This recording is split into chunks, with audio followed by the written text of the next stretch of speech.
कहानी की शुरुआत में हमें ऐसा शातिर चोर दिखाया जाता है जो दुनिया के किसी भी ताले को पलक झपकते ही खोल सकता है। लेकिन एक दिन वो जाता है शहर के सबसे अमीर घर में चोरी करने के इरादे से। लेकिन वहाँ कुछ ऐसा होता है कि उसके लेने के देने पड़ जाते हैं। वो एक आलीशान पेंट हाउस में दाखिल हो जाता है जहाँ उसका मकसद था एक कीमती पेंटिंग को चुराना, जिसकी कीमत बाजार में लगभग $3 मिलियन थी। और वो बड़ी ही चालाकी से घर में घुसकर चोरी को अंजाम देता है। लेकिन वहाँ से निकलने के लिए जब वो डोर का पासवर्ड डालता है तो सारा सिस्टम वहाँ क्रैश हो जाता है और वहाँ जोर जोर से अलार्म बजने लगता है, जिससे डर कर उसके बाकी के साथी उसे वहाँ अकेला ही छोड़कर भाग जाते हैं। वहाँ लॉक होने के बाद उसे समझ नहीं आ रहा था कि अब वो क्या करे और इस घर से बाहर कैसे निकला जाए। वो गेट को तोड़ने की बहुत कोशिश करता है लेकिन वो नाकाम रहता है। और तो और ऐसा करने से वहाँ लगे हाउस कंट्रोल डिवाइस में कुछ खराबी आ जाती है, जिससे वहाँ का तापमान बढ़ने लगता है। अब चारों तरफ से बंद घर में धीरे धीरे गर्मी बढ़ती जा रही थी, जिससे उसका गला सूखने लगता है। और जब अपनी प्यास बुझाने के लिए वो किचन में चेक करता है तो वहाँ नल में पानी ही नहीं आ रहा था। लेकिन गनीमत ये थी कि उसे फ्रिज में कुछ खाने पीने का सामान मिल ही जाता है। लेकिन वहाँ पानी की सिर्फ एक ही बोतल थी, जिसे वो एक ही घूंट में पी जाता है और दोबारा बाहर निकलने की उम्मीद से गेट को तोड़ने की कोशिश में लग जाता है। लेकिन ऊपरी परत कुरेदने के बाद उसे पता चलता है कि वो गेट लकड़ी का नहीं बल्कि अंदर से स्टील का बना हुआ है, इसलिए उसके हौसले पस्त होने लगते हैं। अब रात होने पर वो वहाँ सोने की बहुत कोशिश करता है, लेकिन वहाँ गर्मी इतनी ज्यादा थी कि उसकी नींद उड़ चुकी थी। अगली सुबह वो घर के लैंडलाइन से फोन करने की कोशिश करता है,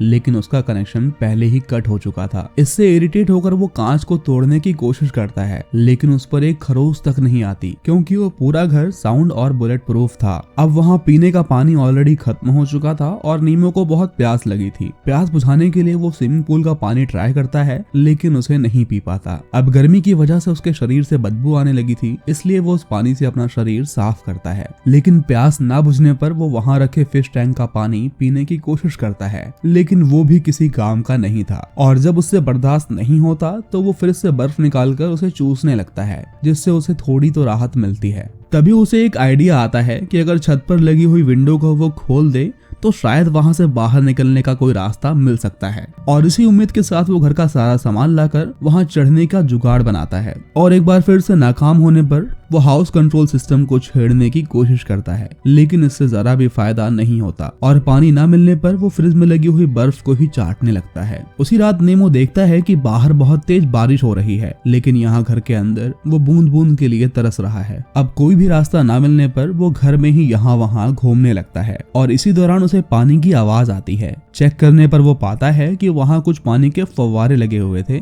जिससे वो अपनी प्यास बुझाता है और वहीं पानी में ही लेट जाता है। लेकिन कुछ समय बाद ही वो पानी अपने आप बंद हो जाता है। लेकिन यहाँ नीमो सोचता है कि कल इसी समय वो फिर से यहाँ आएगा और कुछ पानी वहाँ स्टोर करके रख लेगा। अब वो घर के सारे फर्नीचर लगाकर किसी तरह छत तक पहुँचता है, लेकिन उसे खोलने के लिए स्क्रू ड्राइवर की जरूरत थी। अब निराश होकर जब वो घर का सीसीटीवी देख रहा होता है तब उसकी नजर बाहर आई मेड पर पड़ती है और उसे वहाँ देखकर वो जोर जोर से गेट पीटने लगता है। लेकिन बाहर जरा से भी आवाज नहीं आती, क्योंकि वो घर साउंड प्रूफ था। लेकिन तभी उसे वहाँ कुछ ठंडी हवा महसूस होती है। वो देखता है कि घर का टेम्परेचर धीरे धीरे कम हो रहा था, जिससे उसे गर्मी से राहत मिलती है। अब इतने दिन यहाँ बिताने के बाद धीरे धीरे उसे वहाँ अच्छा लगने लगा था, क्योंकि उसने ये मान लिया था कि शायद वो कभी यहाँ से निकल ही नहीं पाएगा। लेकिन उसके मन में एक उम्मीद अब भी बाकी थी, इसलिए वो हार नहीं मानता और वहाँ रखे हुए जार से अपने लिए एक चश्मा बनाता है और उसे पहनकर वो छत को तोड़ने की कोशिश में लग जाता है और कई दिन तक इसी काम में लगा रहता है। लेकिन वक्त के साथ साथ उसकी दिमागी हालत अब पहले जैसी नहीं थी और वो खुद से ही बातें करने लगा था। अब धीरे धीरे घर का तापमान बहुत ज्यादा कम होने लगा था और वो एक नई मुसीबत थी। अब वो रोजाना कुछ देर छत को तोड़ने की कोशिश करता है, जिसके अंदर उसे एक लोहे की लेयर नजर आती है, लेकिन वो स्क्रू के जरिए लगाई गई थी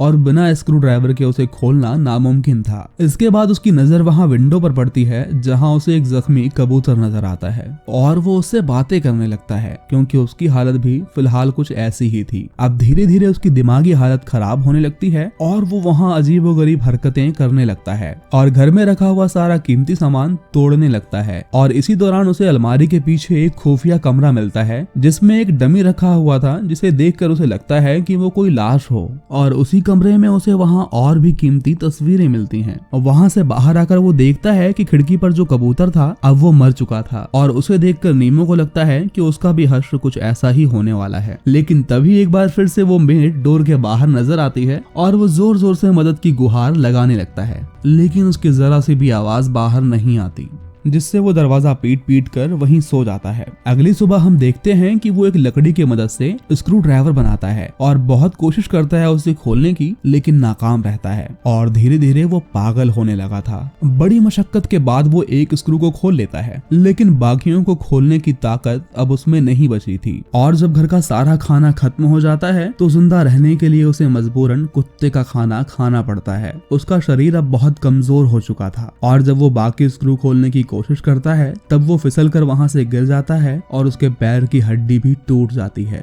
वहाँ नीमो को एक पेंटिंग नजर आती है जिसमें एक आदमी को टेप से कैद किया हुआ था और नीमो उसे गिराते हुए कहता है, जाओ, मैंने तुम्हें आजाद कर दिया। और वहाँ रहते हुए उसे कई महीने गुजर जाते हैं और वो देखता है कि न्यू ईयर आ चुका है और बाहर सभी जश्न मना रहे थे। तभी नीमो की दिमागी हालत इतनी खराब होने लगती है कि उसे दिन में ही विजन आने लगते हैं और उसे ऐसा महसूस होता है कि वो मेड घर के अंदर आ चुकी है और उसने उसे आजाद कर दिया है। लेकिन जब उसे होश आता है तो वो फिर से निराश हो जाता है। तभी उसकी नजर वहाँ लगे फायर अलार्म पर पड़ती है और उसे लगता है कि अगर वो इस अलार्म को बजा देगा तो जरूर पड़ोस से कोई उसे बचाने वहाँ आएगा। वो आग तो जला लेता है, लेकिन अलार्म बजने के बाद पूरे घर में सिर्फ पानी ही पानी गिरने लगता है। अब इससे उसकी प्यास तो बुझ जाती है, लेकिन उसे बचाने वहाँ कोई नहीं आता। इसके बाद हम देखते हैं कि कई महीने गुजर चुके हैं और नीमो बहुत दुबला पतला नजर आ रहा था और बाहर वहाँ बर्फ गिर रही थी और वो एक एक करके सारे स्क्रू खोल चुका था। अब वो घर से बाहर जाने से पहले वहाँ दीवारों पर कुछ लिखता है।